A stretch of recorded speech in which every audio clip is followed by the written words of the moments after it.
Good evening. Seems like you would have used a more recent picture of me. That was 27 pounds ago. But thank you so very much for allowing me to come this evening to share a few words with you on this very auspicious occasion. I am Congressman G.K. Butterfield. I'm from down south. I'm not from Boston. Is it Boston? Yeah, good guess. All right, I'm not from Boston. I'm from the eastern part of North Carolina. I represent, District 1. I represent the first congressional district in North Carolina. I've been in Congress now for 15 long years. When I first came to Congress in 2004, I was member number 435 out of 435. But because of a whole lot of turnover, I now find myself as member number 89 out of 435. And so it's been a good 15 years, and it's been my joy to represent the great state of North Carolina. I serve on a committee called the Energy and Commerce Committee. We have a lot of jurisdiction in Congress. We obviously have jurisdiction over energy and telecommunications and healthcare and all of the other great things that we do as a country. But I'm also considered a chief deputy whip in the House Democratic Caucus. And so I bring greetings to you tonight from the 240 Democrats in the House of Representatives. And so I don't have the authority to bring greetings to you on behalf of the entire House of Representatives, but I certainly can bring greetings to you on behalf of my caucus. I forgot a book that I had planned to bring tonight. I left it on my desk today. It is Donald Trump's 2020 fiscal budget. I meant to bring that tonight just to show it to you, but it's a piece of work to say the least.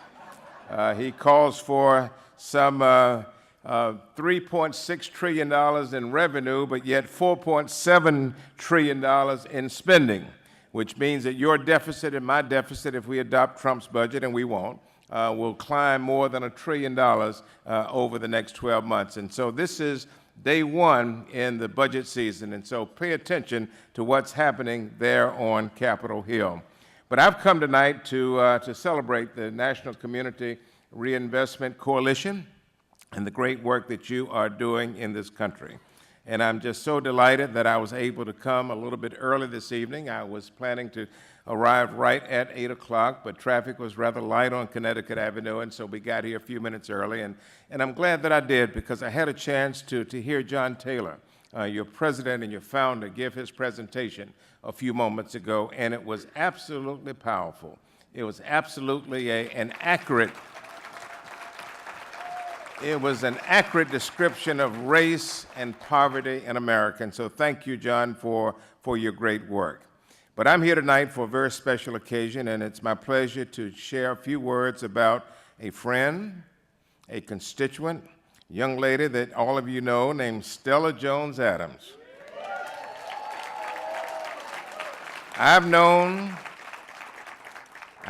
Stella since she was a little girl. When I lived in Durham many years ago, I went to college, went to law school in Durham. Her mother was there in Durham, and she was in elementary school. And so I've known Stella for most of her life. Her mother was named Billie Jean Jones. Billie was very special to all of us who were students there on the campus of North Carolina Central University.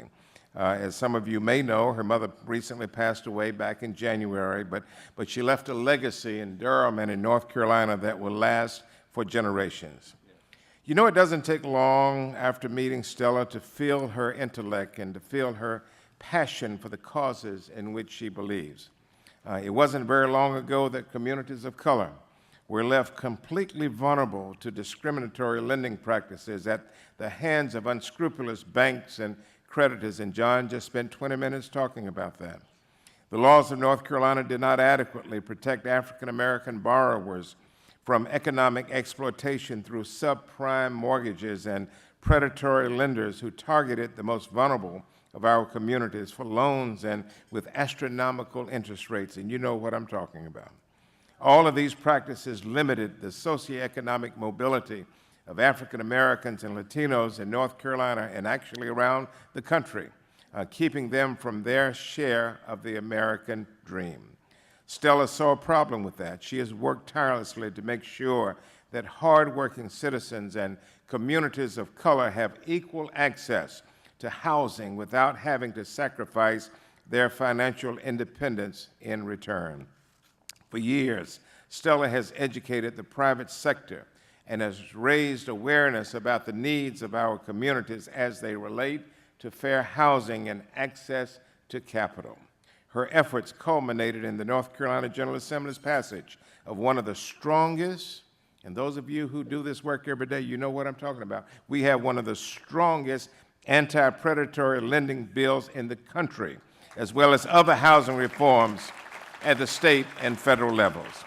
As a result of her work, housing in North Carolina is more open, it's more accessible to everyone, and her service to the community is richly deserving of recognition.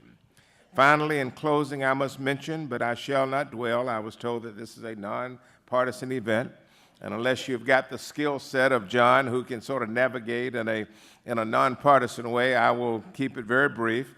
But let me mention the fact that Stella and her husband and their daughter are very committed Democrats, and I'm a Democrat, and I assume 2 or 3 of you are Democrats. That they are very committed Democrats in the Durham community. They are passionate about their politics, which make them an effective political voice in our community. Again, I want to thank each of you for all that you do in your communities. Thank you for all the work that you're going to do in the years to come, because we are indeed facing great challenges. But I am your partner, and I appreciate your work, and thank you for recognizing Stella Adams. Thank you.